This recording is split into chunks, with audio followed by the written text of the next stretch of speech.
sound na obi hwa nkromo a obi snore sound na epie ba no ahwinta sem bi wom na saa sound no ye bo a me frɛ no ewuo na ben ɔbɔ aben a ye nte mpanyimfo kan kasa bi sɛ so ohia ni wo hyen aben a onyo tiefo ɛni nti ne yafa ne normal okunu hwa nkromo a yeyi ani ama no no ya na ye de sumi kura kata ya so sɛ be ya ye nte na mpempi ye bepe bi ama no kura ye permanent because or disturb one na, and that is a concern I understand. But then person just say sound na airban no ahwinta sem bi wo the louder the sound more dangerous na ade na air to ku no eye if like video na share mo bi say na ebo ade abade e ahwinta sem betime nya nkora o hwe nkora mo betime nya normal person o hwe nkora mo ebia na wa na yi ebia na wa da face soro ebia na wa da ne concern de kan no enti na o hwe nkora mo enti nya nkora mo hwe bia na e de me ba be kan but akora hwe nkora mo bi wa e nasal congestion ade bi na si ne home kwan ba bi na won bi akata na bibi nti o blow ne nose a itima ne ko saa nipa na me se wote rob de to nso jim na home ko ni mu for some time o blow ne nose a everything will go no saa nasal congestion na free won watimi ada wo ye kese too much ho ba bi ya home fa no toko na eda ho no enhye da nso na wa wa home ache bia maka sase mu ya kire wo da se ye da ye na ye mu ni nipa bia we bubu ye mazes no more or less like paralyzed. Anything will be sorry, na send nipa bia no sorry ya na akwa say obi we friend sleep paralysis adi bi be kata ne so no munu amuntum be kata ne so ame kire mo no the same thing o ha no tissues na wo no they are no different enti kwan na wo ho no so already e na wo asen ye kese me ka kese ye kira wo di agro na wo de wo sen pa duro kwan no maka no wa ye kese o ye kese anya oto no ono fo nkwan na eko nipa dua akwa ni nyina ekoho so your concentration is here and there na mom etimi so ye kese e ba okon area ho eba ne sa eclusis toko na eda ho ma ne ye smaller biem na ye na ye mu na muscles na relax na fi omo so ada na agye agu no etimi ko si kwan no na toko na aba beda ho no e ketewa bi nti mframa na ofa so na ekoho a tissue bi ho me we fi ne de me de beto so ono timi ye se e vibrate no na e create sound na sa sound na e friend snoring into the louder the snore no na ye se tokuro no tua na etua na sa condition ne betima leading into ade e friend obstructive sleep apnea na obstructive sleep apnea eku nipa o ya ka sa de kire ne se nipa na da na ne home asi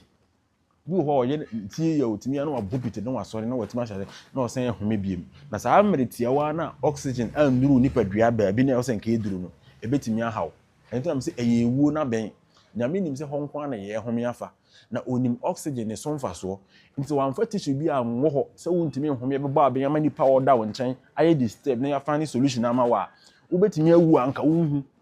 first na metimi a kire wo ni se me pa cho uyi obi a omu odu ahase na ye exercise shase na ye exercise lose weight who lose weight how to lose weight wo ho kakra obedi hu se okon ye kese so ofa measuring tape no na otwim be 43 centimeters na do fa okon na ehia na echi a wo ye be ma okon aye kese no wo ye oba 41 okon aye kese no eba ne sa kese ni bi ba bonte ne bi su ko inside the air press that small hole no ya ti ase into yes our measurement no na shase na air exercise shase na lose weight na utimi yes ade we ya ebeboa second eye mo amonim cigarette no but o smoke ya ho sa kwan na e ho no etimi irritate no na start inflammation start ya ebetimi ama ho na be ye ketwa tissues na wo no timi inflamed nti already na ade asa na wada na age agu no to kro no timi betua obi wo ha by nature ne tetere maso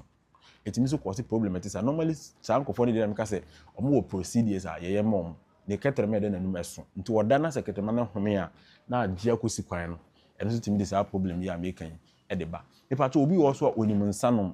na ti dey meka no oyi obi a wonom nsa me nka say enom nsa na mum 3-4 hours before abekọ bed no enom nsa because ensanima tissues na wo no omo jigu kura ansa wa sha ase ada nti eno so betimi ama ho na relax too much amana si ho ohome kwan enti no so obenom nsa nom no 4 hours before abekọ akoda what you say man konom nsa na right after na akoda na afi wo san bom pa say onkoro mo hwan no beko entimi nyeye you cannot eat your cake and have it obi wo hwan dey sleeping position na da no oda de nanim face soro se ba ne sana we ni jigu a ekosi kwan direct do so ripa ko no da wo side that was man that back and chair within ko side that is not what I'm trying to say da wo body ni nyina side e ba ne sana we ni jigu se ma kwan da akire na etimi ma krom hwan no eba fom nkrom hwa no ba fom ne kire wo say utumi home no which is a good thing because person dey dey utumi home na wonya enough oxygen because ye home mu ene yenya oxygen so one ntimi antie de ye bo e kan na wan hwe won na yie anhwe won san no ma wo no ma so wakoda anhwe wo cigarette bi a wonom smoking wan hwe ne yie na wan te wo kese yeso a ade we di ukodu obstructive sleep apnea stage na de be ye ne se wo kwa abon se wo home kakra na wabo pitire na wasori because ade na choke utimi jai home for minute ya bi na oxygen si de wo mu no san na asen nya no nti ebe wi akire no the brain will be deprived of oxygen here because at time na wo call break no na nko hia bibi wo wanya nti certain oxygen here o tissues no e ho betechima ebio untimi san nya na ho nti pressure be built in your system and e ho na yare na start pressure na eba diabetes na eba stroke na edi akire a whole lot of this condition my catch say sugar crabit me akosoro emra na woni die because stress cortisol sa level ni na raise e wo ni paduam sa sense ma me kan wonti wo ba bia na de bia me kasa ma disua no enye single wo hwe me video ba ko pa wonti de me kan se the video bia me make reference to old video am here so collectively be on a platform and be learning everything together na wapomudin be gina pi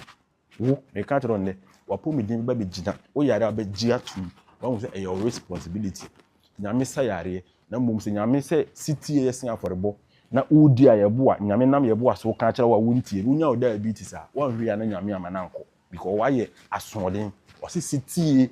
sen aforebo ntimi dem aka kire wo like video na share mo bi damela heba for na bo am se me kan kire wo pato de ne malaria typhoid related problems unfi ni bro 16 onya pinfo a kopɛ damela ne bi wo pharmacy bia na herbal store bia na tobi pato open no do to a friend numbers na gusu no ye de bi be bro bia wo bia Legacy Life Choice International or so the mushroom extract A2 hunamre general body weakness o ye free ho na pato mo a asede ade akata wa adwen so unfi no kwa animu no obetimi so aboa pato won se fimfim Divine Choice toothpaste obetimi bi atwo nse amanako ye wi a ye da na ho de me kan yina ye na ho asem na ye royal foam so na ye da intima kire wo ya me se da alright na wa ankoda royal foam so a o ye den ni da royal foam so na ona share bo say rest e ya short so unya enough rest